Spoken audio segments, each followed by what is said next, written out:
ನಮಸ್ಕಾರ ವೀಕ್ಷಕರೇ, ನಾನು ಇವತ್ತು ಮಾತನಾಡ್ತಿರೋದು ನಮ್ಮ ಉಸಿರಿನ ಬಗ್ಗೆ. ಇದೇನು ನಾವು ಪ್ರತಿದಿನ ಉಸಿರಾಡುತ್ತೇವೆ, ಅದರಲ್ಲಿದೆ ವಿಶೇಷ ಅಂತೀರಾ? ನಿಮ್ಮ ಪ್ರಶ್ನೆ ಕೂಡ ಕರೆಕ್ಟು. ಆದರೆ ಅದರಲ್ಲಿ ಇರೋದು ವಿಶೇಷ ಹಸಿರೇ ಉಸಿರಿನ ವಿಚಾರ. ಹೌದು ವೀಕ್ಷಕರೇ, ಅಂದ ಹಾಗೆ ಜೂನ್ 5 ಅಂದರೆ ವಿಶ್ವ ಪರಿಸರದ ದಿನ. ಇಂಥ ಪರಿಸರದ ದಿನವನ್ನು ನಾವು ಹೇಗೆ ಆಚರಿಸ್ತಾ ಇದ್ದೀವಿ ಅಂದರೆ, ಈ ದಿನ ಕೇವಲ ಪರಿಸರದ ಸಾಲುಮರದ ತಾಯಿ ತಿಮ್ಮಕ್ಕನವರಿಗೆ ಮಾತ್ರ ಸೀಮಿತ, ನಮ್ಮಗಳಿಗೆ ಯಾರಿಗೂ ಸಂಬಂಧಿಸುವುದಿಲ್ಲ ಎಂಬಂತೆ. ಹೌದು ವೀಕ್ಷಕರೇ, ಎಲ್ಲಿ ನೋಡಿದರೂ ಗಿಡ ನೆಡುವವರು, ಕಸವನ್ನ ಬುಟ್ಟಿಗೆ ಹಾಕುವವರು, ಪರಿಸರದ ಬಗ್ಗೆ ಮಾತನಾಡುವವರು, ಅಂದಿನ ಪರಿಸರದ ದಿನಕ್ಕೆ ಅಂದೇ ಪೂರ್ಣ ವಿರಾಮ ಹಾಕುವರು. ಇಂಥವರ ಮಧ್ಯೆ ಶೈಕ್ಷಣಿಕವಾಗಿ ವಿಭಿನ್ನವಾಗಿ ವೈಶಿಷ್ಟ್ಯಗಳಿಂದ ಹುಟ್ಟಿಕೊಂಡ ವಿಶ್ವವಿದ್ಯಾನಿಲಯವೇ ತುಮಕೂರು ವಿಶ್ವವಿದ್ಯಾನಿಲಯ.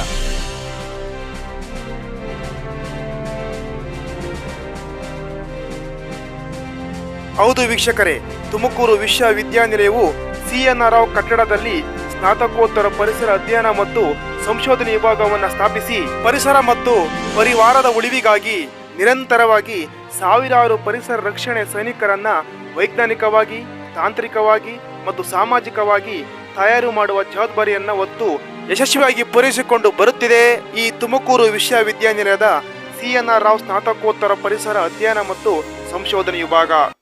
ಸೊ ನಾನು ಇಲ್ಲಿ ಉಪನ್ಯಾಸಕನಾಗಿ ಕೆಲಸವನ್ನು ಮಾಡ್ತಾ ಇದ್ದೀನಿ. ಸುಮಾರು 7 ವರ್ಷಗಳಿಂದ ಇದೇ ಒಂದು ಡಿಪಾರ್ಟ್ಮೆಂಟಲ್ಲಿ ಪರಿಸರ ವಿಜ್ಞಾನದ ಒಂದು ವಿಭಾಗದಲ್ಲಿ ಉಪನ್ಯಾಸಕನಾಗಿ ಕಾರ್ಯನಿರ್ವಹಿಸ್ತಾ ಇದ್ದೇನೆ. ಸರ್, ನಿಮ್ಮ ಹೆಸರು? ಪುಟ್ಟರಾಜು. ಓಕೆ ಸರ್, ಈಗ ಅದೇನೆ ಏನು ಇವತ್ತು ಪರಿಸರ ದಿನಾಚರಣೆಯಿಂದ ಇಡೀ ವಿಶ್ವ ಸೆಲೆಬ್ರೇಷನ್ ಮಾಡ್ತಾ ಇದೆ. ಪ್ರತಿ ವರ್ಷವೂ ಕೂಡ ಸೆಲೆಬ್ರೇಷನ್ ಮಾಡ್ತಿದ್ದೀನಿ, ಅದೇ ರೀತಿಯಲ್ಲಿ ಈ ವರ್ಷ ಕೂಡ ಸೆಲೆಬ್ರೇಷನ್ ಮಾಡ್ತಿದ್ದೀವಿ. ಆದರೆ ಆ ನಿಟ್ಟಿನಲ್ಲಿ ನಾನು ಹೇಳ್ತಿರೋದಂದರೆ, ನಿಮ್ಮ ಪ್ರಕಾರ ಪರಿಸರ ದಿನಾಚರಣೆ ಅಂತಂದರೆ ಏನು ಅಂತೇಳಿ? ಪರಿಸರ ದಿನ ಅನ್ನೋವಂಥದ್ದು ಕೇವಲ ಜೂನ್ 5 ಒಂದು ದಿವಸ ಆಚರಿಸಿ ಅದನ್ನು ವಿಜೃಂಭಿಸಿ ಅದನ್ನು ಕೈ ಬಿಡುವಂತಹ ಒಂದು ದಿನ ಅಲ್ಲ. ಈ ಪರಿಸರ ದಿನ ಅಂದರೆ ಪ್ರತಿದಿನವೂ ಕೂಡ ಪರಿಸರವನ್ನು ಸಂರಕ್ಷಣೆ ಮಾಡ್ತಾ ಪರಿಸರದ ಜೊತೆ ನಾವು ಬದುಕಬೇಕಾಗಿದೆ. ಸೊ ನಮ್ಮಿಂದ ಪರಿಸರವಲ್ಲ, ಪರಿಸರದಿಂದ ನಾವು, ಪರಿಸರದ ಭಾಗ ನಾವು ಅಷ್ಟೇ.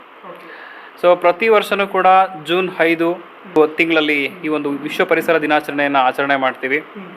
ಸೊ ಅದು ಬೇರೆ ಬೇರೆ ಒಂದು ಥೀಮ್ಗಳ ಒಂದು ಹೆಸರಿನಲ್ಲಿ ನಾವು ಮಾಡ್ತಾ ಇದ್ದೀವಿ. ಈ ವರ್ಷ ನಾವು ತೊಗೊಂಡ್ರೆ ನಮಗೆ ಬೀಟ್ ಪ್ಲಾಸ್ಟಿಕ್ ಪೊಲ್ಯೂಷನ್ ಅಂತೇಳಿ. ಸೊ ಇತ್ತೀಚಿನ ದಿನಗಳಲ್ಲಿ ಪ್ಲಾಸ್ಟಿಕ್ ಪೊಲ್ಯೂಷನ್ ಅನ್ನೋದು ಭಾಳಷ್ಟು ಒಂದು ದೊಡ್ಡ ಸಮಸ್ಯೆ ಆಗಿದೆ. ಸೊ ಈ ನಿಟ್ಟಿನಲ್ಲಿ ನಾವು ಪರಿಸರ ದಿನವನ್ನು ಕೇವಲ ಜೂನ್ 5ಕ್ಕೆ ಸೀಮಿತವಾಗಿರದೆ ಪ್ರತಿದಿನ ಪರಿಸರ ದಿನವನ್ನು ನಾವು ಆಚರಣೆ ಮಾಡಬೇಕು. ಆಚರಣೆ ಅಂದರೆ ಪ್ರತಿದಿನ ಗಿಡಗಳನ್ನು ನೆಡಬೇಕು ಅನ್ನುವಂಥದ್ದಲ್ಲ. ಸೊ ನೆಟ್ಟ ಗಿಡಗಳನ್ನು ಸರಿಯಾಗಿ ನಾವು ಬೆಳೆಸಬೇಕು. ಸೊ ನೆಟ್ಟ ಗಿಡಗಳನ್ನ ಸರಿಯಾಗಿ ನಾವು ನೋಡಬೇಕು. ಸೊ ಇವತ್ತಿನ ಜಾಗತಿಕ ಸಮಸ್ಯೆಗಳು, ಸಾಕಷ್ಟು ಸಮಸ್ಯೆಗಳು ಇವತ್ತು ನಮ್ಮನ್ನು ಕಾಡ್ತಾ ಇದೆ. ಸೊ ಇದೇ ರೀತಿಯಾಗಿ ನಮ್ಮ ಒಂದು ಜಾಗತಿಕ ಸಮಸ್ಯೆ ಮುಂದುವರಿತಾ ಹೋದರೆ ಜಾಗತಿಕ ತಾಪಮಾನ ಹೆಚ್ಚಾಗ್ತಾ ಇರೋದ್ರಿಂದ ಇತ್ತೀಚಿನ ದಿನಗಳಲ್ಲಿ ನಾವು ಸಾಕಷ್ಟು ಹವಾಮಾನ ವೈಪರೀತ್ಯಗಳನ್ನು ನಾವು ನಮಗೆ ಕಾಡ್ತಾ ಇದೆ. ಸೊ ನಾವು ನೋಡ್ತಾ ಇದ್ದೀವಿ. ಸೊ ಈ ಒಂದು ಮಳೆಯ ಒಂದು ಏನೋ ದೊಂಬರಾಟವನ್ನು ಕೂಡ ನೀವು ಗಮನಿಸಿರ್ಬೋದು. ಸಾಕಷ್ಟು ಬಿಸಿ ಗಾಳಿ ಇವತ್ತು ಸಾಕಷ್ಟು ಜನರಿಗೆ ಸಂಕಷ್ಟವನ್ನು ತಂದಿದೆ. ಇವೆಲ್ಲ ನಮಗೆ ಪ್ರಕೃತಿ ನೀಡ್ತಾ ಇರುವಂತಹ ಉದಾಹರಣೆಗಳನ್ನು ನಾವು ನೋಡ್ಕೋಬೋದು.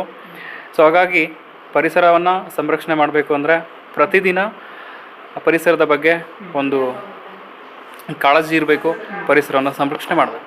ಪರಿಸರದ ಉಪನ್ಯಾಸಕರಾಗಿದ್ದೀರಿ, ನೀವು ಪರಿಸರದ ಉಪನ್ಯಾಸಕರಾಗಿ ಪರಿಸರ ಸಂರಕ್ಷಣೆಗೆ ನಿಮ್ಮ ಜೀವನವನ್ನು ಹೇಗೆ ತೊಡಗಿಸ್ಕೊಂಡಿದ್ದೀರ? ಸೊ ಪರಿಸರ ಸಂರಕ್ಷಣೆಯಲ್ಲಿ ಅಂತಂದರೆ ನಾನು ಇಂಡಿವಿಜುವಲ್ ಆಗಿ ಒಂದು ಕಡೆ ಒಂದು ಪ್ರಕೃತಿ ಎಕೋ ಕ್ಲಬ್ ಅನ್ನುವಂತಹ ಒಂದು ಕ್ಲಬ್ನ ಮಾಡಿದ್ದೆ. ಸೊ ಅದು ಒಂದು ಲೆಕ್ಕದಲ್ಲಿ ಗಿಡಗಳನ್ನು ಸಂರಕ್ಷಣೆ ಮಾಡುವಂಥದ್ದು ಈ ಥರ ನಡೀತಾ ಇದೆ. ಸೊ ಇನ್ನು ಕಾಲೇಜ್ನಲ್ಲಿ ನಾವು ಸಾಕಷ್ಟು ವಿದ್ಯಾರ್ಥಿಗಳನ್ನು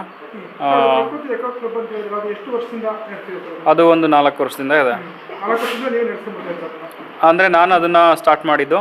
ಸೊ ಅದನ್ನು ಏನೋ ನಮ್ಮೂರಿನ ಒಂದು ಸರ್ಕಾರಿ ಪ್ರಾಥಮಿಕ ಶಾಲೆಗೆ ಮರ್ಜ್ ಮಾಡಿದ್ದೀನಿ. ಸೊ ಅವರು ಕೂಡ ನೋಡ್ಕೊಳ್ತಾರೆ, ನಾವು ಅದು ಕೂಡ ಮ್ಯಾನೇಜ್ ಮಾಡ್ತಾ ಹೋಗ್ತಾ ಇದ್ದೀವಿ.